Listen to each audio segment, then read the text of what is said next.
2025년 9급 국가직 형법 청취. 이동 중 이어폰으로 들으며 공부하는 용도. 1번 법률의 착오. 쟁점은 위법성 인식 기준이 모든 사람에게 동일하게 적용되어야 하느냐입니다. 공무원이 허가 안 받아도 됩니다라고 잘못 알려줬어요. 그 말을 믿고 허가를 안 받은 사람은 처벌하지 않아요. 믿을 만한 이유, 즉 정당한 이유가 있었으니까요. 그런데 위법성 인식 노력의 기준은 모든 사람에게 동일해야 한다고 주장하면 틀린 거예요. 판례는 그 사람의 상황, 능력, 속한 집단에 따라 다르게 평가해요. 사람마다 처한 환경이 다른데 같은 기준을 들이밀 수는 없는 거예요. 기억고리입니다. 달리 평가되어서는 안 된다. 또는 동일 기준, 이런 표현이 나오면 거의 오답이에요. 절대적 표현은 항상 의심하세요. 2번 부작위범. 쟁점은 아무것도 안 한 것, 즉 부작위가 적극적인 방해 행위와 동등할 수 있느냐입니다. 공사가 끝난 뒤 건축자재를 치우지 않았어요. 이게 업무방해의 적극적인 방해 행위와 같다고 주장하면 틀린 거예요. 단순히 안 치운 것은 적극적 방해와 동등하지 않아요.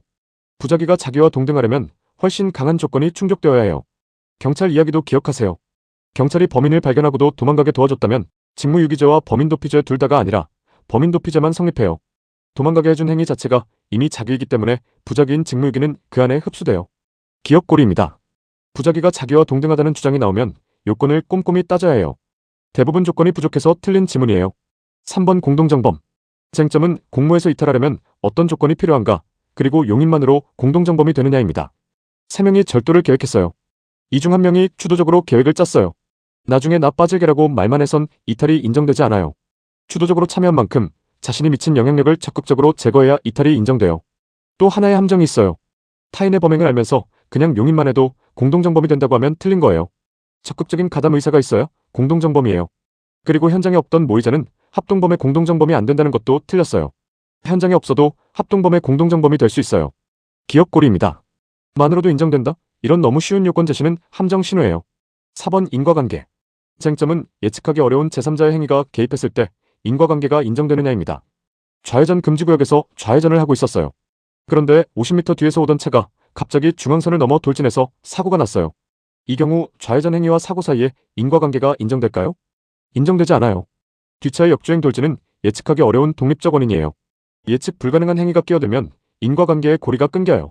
반면 강간을 피해 창문으로 탈출하다 추락해 사망한 경우는 달라요.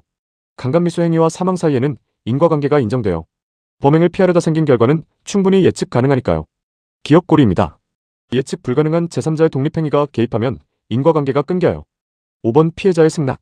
쟁점은 이미 사망한 명의자의 동의를 추정해서 사문서 위조죄를 면할 수 있느냐입니다. 이미 죽은 사람 이름으로 문서를 만들었어요. 그 사람이 동의했을 거라고 추정한다 해도 사문서 위조죄는 성립해요. 왜냐하면 그 명의인이 살아있다는 사실 자체가 문서의 핵심 내용이기 때문이에요. 이미 죽은 사람의 동의는 추정 자체가 불가능해요. 승낙은 항상 동의 당시 시점을 기준으로 판단해요. 나중에 허위로 밝혀져도 당시에 동의가 있었다면 절도가 아닌 것처럼요. 기억고리입니다. 사망자의 추정 승낙은 인정되지 않아요. 승낙은 당시 시점 기준이에요. 6번 계속범. 쟁점은 직무유기죄가 계속범인가, 즉시범인가입니다. 직무유기죄는 의무를 안 이행하는 순간 바로 범죄가 완성돼요. 그 이후로 위법 상태가 계속된다고 해서 계속범이 되는 게 아니에요. 즉시범이에요. 계속범이 어떤 것인지 비교해서 기억하세요. 성착취물 소지죄는 소지를 시작한 순간부터 끝날 때까지 범죄가 계속돼요. 범인도피죄도 도피행위가 이어지는 동안 계속 범죄가 진행돼요. 일반 교통방해죄도 마찬가지예요. 이 셋은 계속범이에요. 기억고리입니다. 직무유기는 즉시범, 소지죄 범인도 피교통방해는 계속범. 직무유기만 다르다고 외우면 돼요. 7번 간접정범. 쟁점은 정범 배후의 정범 긍정설의 논거가 무엇인가입니다. 다른 사람을 도구로 이용해서 범죄를 저지르는 것을 간접정범이라고 해요. 그런데 그 도구로 이용된 사람이 완전한 고의범이어도 간접정범이 성립할 수 있다는 게 긍정설이에요. 형법 제34조 제1항이 피이용자 범위를 명시적으로 제한한다는 게 긍정설의 논거라고 하면 틀린 거예요. 피이용자 범위를 제한한다는 규정을 논거로 삼는 건 부정설이에요. 긍정설과 부정설의 논거를 뒤바꿔 놓은 함정이에요. 기억고리입니다. 이론 문제에서 긍정설과 부정설의 논거를 바꿔치기 하는 함정을 주의하세요. 8번 과실. 쟁점은 행정단속법규 위반을 과실만으로도 처벌할 수 있느냐입니다. 행정단속 목적의 법규를 어겼어요. 처벌받을까요? 원칙적으로 고의가 있어야 처벌돼요. 단속법규라도 명문 규정이 없으면 과실만으로는 처벌할 수 없어요. 이것이 형법의 원칙이에요. 의사 이야기도 기억하세요. 주된 의사가 협의진료를 다른 의사에게 맡겼을 때 그 의사의 전적 과실로 생긴 결과까지 주된 의사가 책임지지는 않아요. 역할을 분담했으면 각자의 영역에서만 책임져요. 기억고리입니다. 형법 원칙은 고의 필요. 과실을 처벌하려면 반드시 명문 규정이 있어야 해요. 9번 긴급피난. 쟁점은 긴급피난의 요건과 과잉피난의 효과입니다. 긴급피난이 인정되려면 다른 방법이 없어야 해요. 피난행위가 위난을 피하기 위한 유일한 수단이어야 한다는 것. 이게 상당한 이유의 핵심 조건이에요. 함정이 두 군데 있어요. 과잉피난에는 피난의사가 필요 없다고 하면 틀렸어요. 과잉피난은 감경만 가능하고 면제는 안 된다고 해도 틀렸어요. 과잉피난은 형을 감경하거나 면제도 할 수 있어요. 기억고리입니다. 과잉피난 보기에 면제가 빠져 있으면 오답이에요. 10번 미수.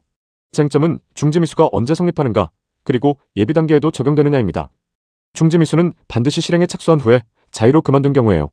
텐트 밖에서 막만 보다 들어가지 않은 경우 아직 실행에 착수하지 않은 거라 중지미수가 아니에요. 예비 단계에서는 아무리 그만둬도 중지미수 개념을 적용할 수 없어요. 자주 혼동하는 내용이 있어요. 법정에서 허위 진술을 했다가 신문이 끝나기 전에 번복하면 중지미수로 감경이나 면제가 돼요. 번복 타이밍, 즉 신문이 끝나기 전이라는 게 핵심이에요. 기억고리입니다. 중지미수는 실행 착수 후에만, 예비 단계는 해당 없어요. 11번 죄수. 쟁점은 하나의 행위로 두 가지 결과가 발생했을 때 상상적 경합인가, 실체적 경합인가입니다. 음주운전으로 사람도 다치고 동시에 재물도 손괴했어요. 두 죄는 보호법익이 달라서 실체적 경합이라고 하면 틀린 거예요. 하나의 행위로 두 결과가 났으니 상상적 경합이에요. 구분법을 기억하세요. 하나의 행위로 여러 결과가 나면 상상적 경합이에요. 별개의 두 행위가 있을 때 실체적 경합이에요. 보호법익이 달라도 행위가 하나면 상상적 경합이에요. 기억고리입니다. 보호법익이 달라 실체적 경합이라는 주장이 나오면 행위가 몇 개인지 먼저 세어보세요. 12번 몰수추징. 쟁점은 공소시효가 완성되어 유죄 선고를 할 수 없을 때 몰수추징이 가능한가입니다.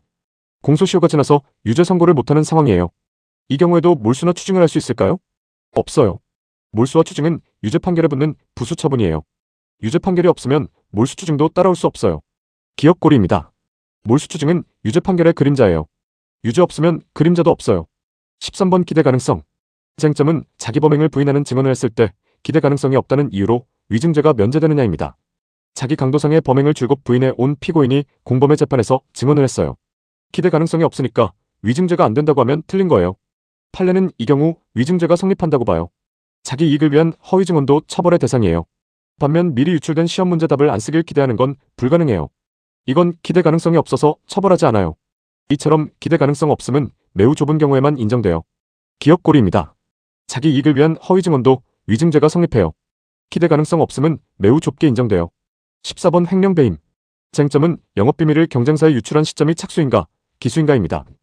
회사원이 영업비밀을 경쟁사에 유출했어요. 착수는 했지만 기수는 아니다라고 하면 틀린 거예요. 유출하는 순간 이미 회사에 손해가 발생했어요. 손해가 발생한 순간이 곧 기수가 되는 순간이에요. 유출행위 시점에 이미 배임죄는 완성돼요. 기억고리입니다. 영업비밀 유출행위 시점에 기수 완성. 착수와 기수를 헷갈리게 만드는 함정이에요. 15번 경매 입찰 방해. 쟁점은 일반 계약 체결 과정에서의 방해 행위도 입찰 방해죄가 되느냐입니다. 일반 계약 체결 과정에서 경쟁을 방해했어요. 입찰 방해죄가 될까요? 안 돼요.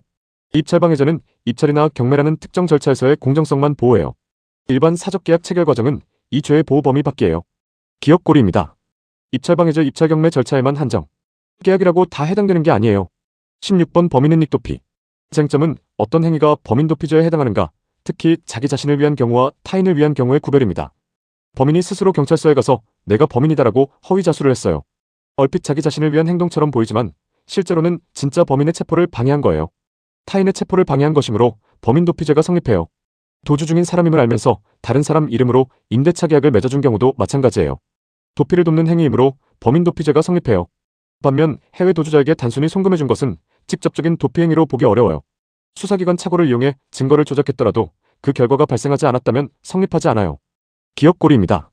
자기 자신만을 위한 도피 행위는 처벌 안 돼요. 타인을 위한 도피 행위는 처벌돼요. 17번 위계에 의한 공무집행방해. 쟁점은 어떤 행위가 위계에 해당하는가입니다.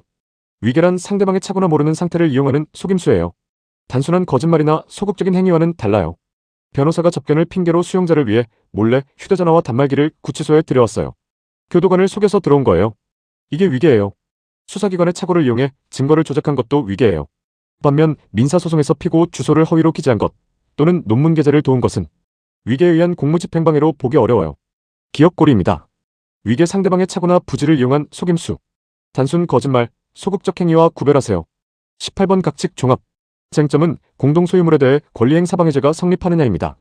과 어가 함께 동업자금으로 포크레인을 샀어요. 어가 관리하고 있었는데 이 허락 없이 에게 운전하게 했어요. 권리행사방해죄가 성립할까요? 성립하지 않아요. 포크레인은 애 재물이기도 해요. 권리행사 방해죄는 순수한 타인의 재물에만 성립해요. 내 것이기도 한 공동소유물에는 적용되지 않아요. 함께 기억할 내용이에요. 흑백으로만 복사된 지폐는 진정한 통화의 외관을 갖추지 못했기 때문에 통화위조죄가 성립하지 않아요. 색채를 갖춰야 진정한 통화의 외관이에요. 기억고리입니다. 공동소유물은 내 것이기도 해서 권리행사 방해죄 불성립. 완전한 타인 소유물이어야 성립해요. 19번 사생활의 평온. 쟁점은 비밀장치가 없는 전자기록을 기술적으로 열어봤을 때 전자기록 등 내용 탐지죄가 성립하느냐입니다. 잠금장치가 없는 파일을 기술적인 방법으로 열어봤어요. 전자기록 등 내용 탐지죄가 성립할까요? 성립하지 않아요. 이 죄는 봉함이나 비밀장치가 되어 있는 전자기록이 대상이에요. 잠금 없는 파일은 이 죄의 보호 대상이 아니에요. 함께 기억할 내용이에요. 공동으로 살던 사람이라도 공동생활관계에서 이탈한 후 임의로 출입하면 주거침입죄가 성립할 수 있어요. 예전에 같이 살았다는 사실이 면책 사유가 되지 않아요. 기억고리입니다. 전자기록 등 내용 탐지죄 비밀장치 있는 전자기록만 해당. 잠금 없으면 이 죄 아니에요. 20번 특수한 범죄 형태. 쟁점은 두 가지예요. 허용된 구역에서 유턴하다 난 사고가 중앙선 침범인가, 그리고 의사과실의 판단 기준이 무엇인가입니다. 황색 실선 도로인데 특정 구간에서 백색 점선으로 좌회전과 유턴이 허용되어 있어요. 안전표지에 따라 유턴을 하다가 반대편 차와 충돌했어요. 이건 중앙선 침범 사고가 아니에요. 허용된 구역에서 표지에 따라 한 행위이기 때문이에요. 의사의 과실 기준도 중요해요. 의사의 과실은 평균인의 주의 의무를 기준으로 판단한다고 하면 틀린 거예요. 의사의 과실은 같은 분야의 평균적 의사를 기준으로 판단해요. 평균인이 아니에요. 전문직에는 전문직 기준이 적용돼요. 기억고리입니다. 의사과실 기준 평균적 의사. 평균인이 나오면 오답이에요. 허용구역에서 표지 따른 유턴 중앙선 침범 아니에요. 시험장에서 쓸 함정 패턴 6가지. 이것만 기억해도 세 문제에서 자동으로 걸러져요. 패턴 하나. 동일 기준, 달리 평가되어서는 안 된다 같은 절대적 표현이 나오면 거의 오답이에요. 패턴 둘. 하나의 행위로 두 결과가 났으면 상상적 경합이에요. 보호법익이 달라서 실체적 경합이라는 주장이 나오면 행위가 몇 개인지 먼저 세어보세요. 패턴 셋. 직무유기는 즉시범이에요. 성착취물 소지, 범인 도피, 교통방해는 계속범이에요. 직무유기만 다르다고 기억하세요. 패턴 넷. 과잉피난은 감경 또는 면제가 가능해요. 감경만 가능이 나오면 오답이에요. 패턴 다섯. 의사과실 기준은 평균적 의사예요. 평균인이 나오면 오답이에요. 패턴 여섯. 공동소유물에는 권리행사 방해죄가 성립하지 않아요. 순수한 타인 소유물이어야 성립해요. 끝. 반복 청취를 추천해요. 2회차부터 훨씬 빠르게 들려요.